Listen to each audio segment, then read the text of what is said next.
marshmallow! Kinain ni Princess!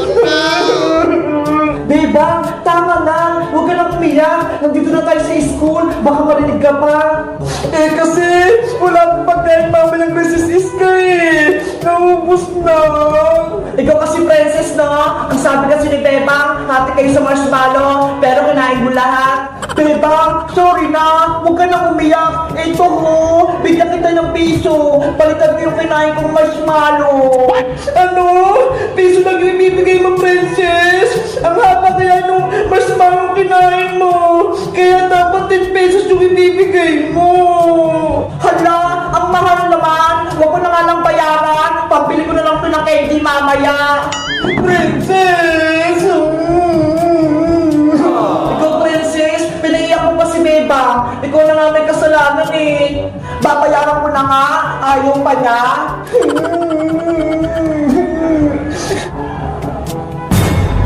Beba, huwag ka nang umiyak. Andiyan na yung bag nating teacher. Good morning, class. Good morning, teacher. Good morning, teacher. Good morning, teacher! Bakit may umiyak sa class ko? Ano nangyari sa'yo? Lagay natin si Bebang, teacher, kasi wala po siyang baon. Nako! Bawal ang iyakin dito sa may classroom ko, kaya tigilan mo na iyak mo. Opo! Napagalitan. Ikaw talaga, princess, tinawagan mo po si Bebang. Class, kilala niyo ba ako? Hindi po, teacher. Okay, magpapakilala ko. Ako si Teacher Maribel Santos, ang class advisor nyo. Kaya dapat mabait kayo, huwag pasaway, at huwag iyakin sa klase ko. Naiintindihan nyo ba? Opo, Teacher Santos! Ngayon, kayo naman yung magpakilala sa akin. Mauna ka lang din na buhok. Ang pangalan ko po, teacher, ako po si Iska. Ako naman po si Bebang. At ako naman po si Princess, ang pinakamaganda sa lahat. Parang kulang kayo. Sino yung absent? Naku, late na ako. Nagsimula na yung klase. Good morning, teacher. Stop! Diyan ka lang. Bakit late ka ito? Sorry po, kasi hindi ako nagising ng maaga eh. Dahil late ka, may parusa ka. Tatayo ka dyan sa tabi ng pinto. 1 oras. Ngayon na. Opo. Si Bayang, tinataya. Yari ka sa akin, princess, mamaya kapag uwian. Teacher Santos, si Bayang pa nagbabanta sa akin. Bayang, tumayo ka dyan na maghapon. Naintindihan mo ba? Opo. Ano ba yan? Yari, Beba, yung bago nating teacher, sobrang tapang, pinatayo niya si Buyong. Oo nga, Iska eh. Sana hindi tayo paglitin ng Teacher Santos. At sino naman yung maingay dyan? May narinig ako nagbubulong-bulong ah. Si Bebang po, teacher, nakikipagkismisan. Bebang, tumayo ka rin. Samahan ko si Bayang sa may pintuan. Opo, teacher. Buti nga sa'yo, Bebang. Guys, may bago kaming teacher. Ang pangalan niya, si Teacher Santos. Kaso, sobrang tapang niya. Kayo guys, mabait ba o matapang yung bago ng teacher? Anong pangalan niya? Mag-comment lang kayo. Bye-bye! Ang ganda-ganda ng baon ka. Marshmallow na mahaba. Binigay ni nanay. Ang laki-laki.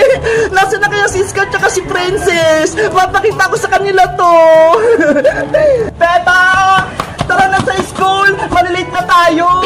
Iska, halika muna rito. Tignan mo tong baon ko. Ano yun, Bebang? Ito ho, pang Halloween na marshmallow. Ang haba ng paa. Wow, ang ganda naman yan, Bebang. Saan mo yan nabili? Sabi ni nanay, nabili niya daw to sa mall kahapon, sa may Walter. Ay, ang layo pala. Gusto ko pa naman sanang bumili niyan. Huwag kang mag-alala, Iska. Bibigyan kita nito para matigman mo. Talaga, Bebang? Oo, gusto mo ba? Kainin na natin? Sige, excited na akong tikman yan. Mr. Longlegs, kakainin ka na namin, ha? Iska, tignan mo, ho. Ang haba ng paa. Wow, parang masarap kainin. Ita, sa'yo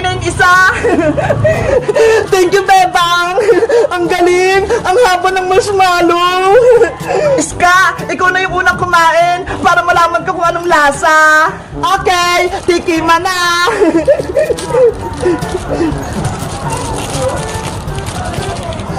Wow! Ang haba ng marshmallow!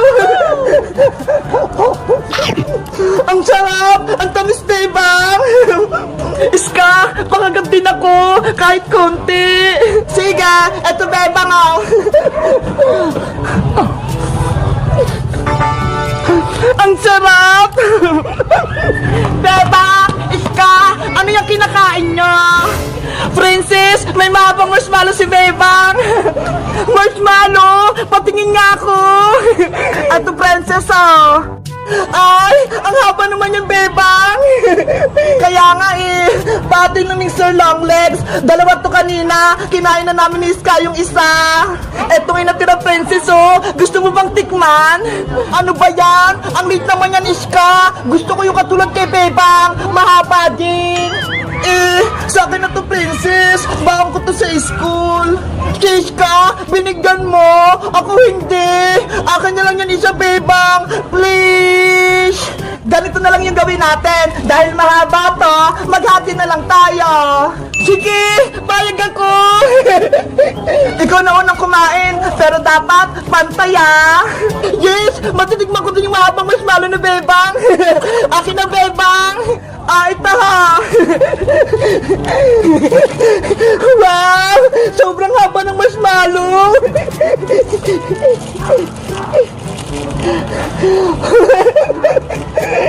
Tiraan mo ako, Princess, ha? Sige!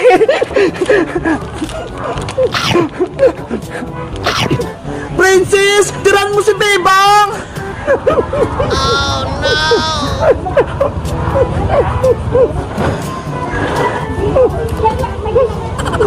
Hoy, Princess! Huwag mo ubusin yan! Akin yung kalahati!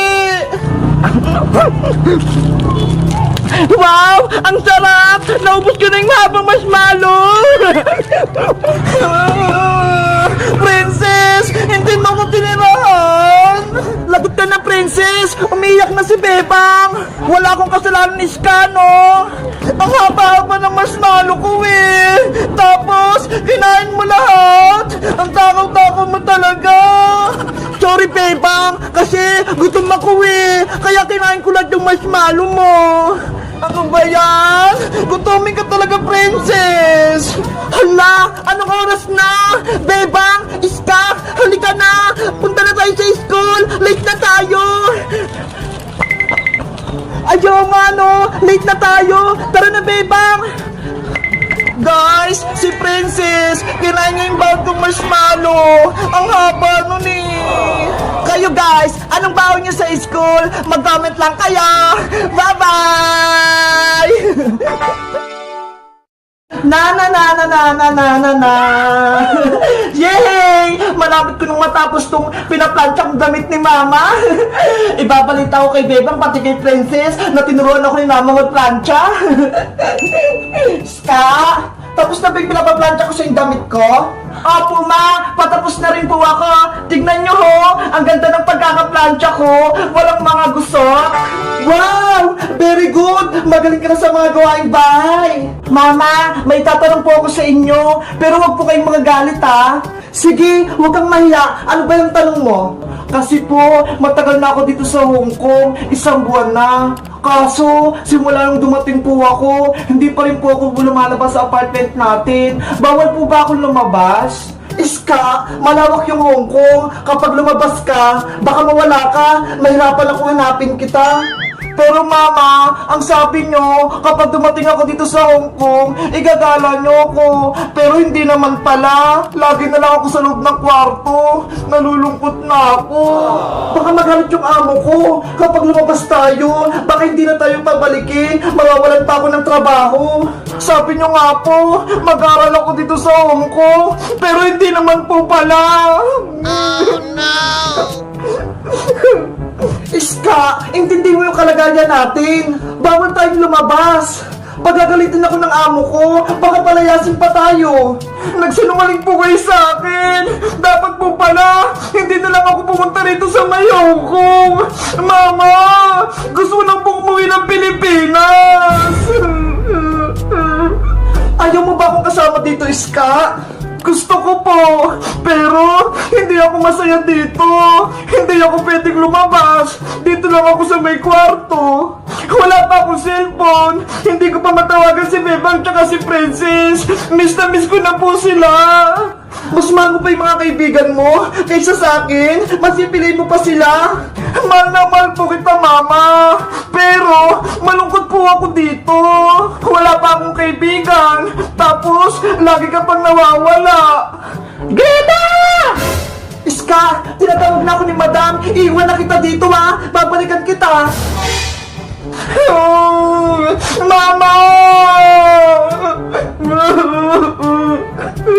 Gusto ko nang umuwi ng Pilipinas. Namamiss ko na si Bebang tsaka si Princess. Ano kayang gagawin ko? Wala naman akong cellphone para matawagan sila. Alam ko na! Susunatan ko na lang sila. Sasabihin ko sa kanila, ayoko na dito sa Hong Kong. Gusto ko na sa Pilipinas.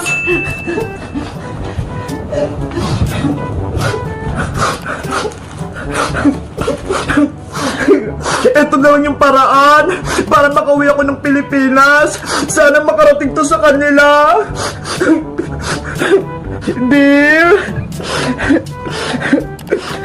Bebang and Princess, kamusta na kayo? Siguro lagi kayo naglalaro at masaya palagi. Nagsulat pala ako para sabihin sa inyo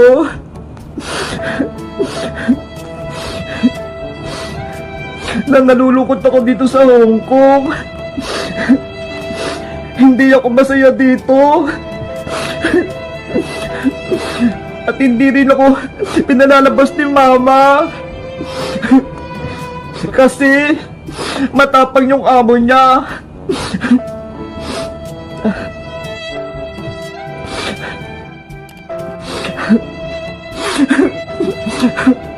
Gusto ko kayong tawagan. Kaso wala kaming cellphone na magagamit. Hindi ko kayo ma-video call. Sana makarating itong sulat sa inyo at matulungan niyo ako na makauwi sa Pilipinas.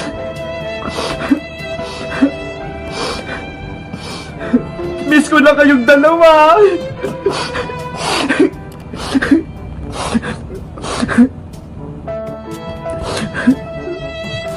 I love you. From Iska.